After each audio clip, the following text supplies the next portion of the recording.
வாழ்க்கையில் இது வரைக்கும் எதுவுமே நடக்கல. தொட்டது எல்லாமே ஃபெயிலியர் தான். சுத்தி சுத்தி இந்த இழப்புகள் சொல்லுவோம்ல, எப்பவுமே அந்த இழப்புகள் தான் நடந்துகிட்டே இருந்துச்சு. எந்த ஒரு இம்ப்ரூவ்மெண்ட்டுமே இல்ல.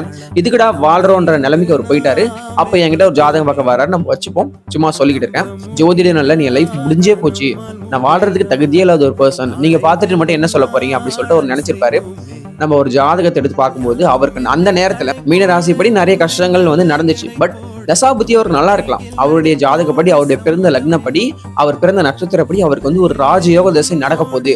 2026 அந்த ராஜயோக திசை தொடங்க போகுது. இப்போ உதாரணத்துக்கு அவர் ஜாதகப்படி சுக்கிரன் வந்து அவருக்கு மிகப்பெரிய வந்து நல்லது செய்யக்கூடிய ஒரு கிரகமா இருக்காரு. அவருடைய திசை வந்து 2026 இருந்து சுக்கிர திசை 20 வருஷம் நடக்கும். 2026னா இப்ப 2046 வரைக்கும் அந்த திசை வரப்போகுதுன்னு இருந்துச்சு அப்படின்னா, அந்த சுக்கிரன் நல்ல பாவகங்கள்ல நல்ல கிரகத்தோட சேர்ந்து அஃபெக்ட் ஆகாம நல்லதை கொடுக்கக்கூடிய இடத்துல மட்டுமே இருந்திருக்கு அப்படின்னா 2026க்கு அப்புறம் அடுத்த வர 20 வருஷத்துக்கு அவர் ரொம்ப உச்சத்துல இருப்பார். அப்படியே லைஃப் தலைகீழ புரட்டி போடும் அவருக்கு.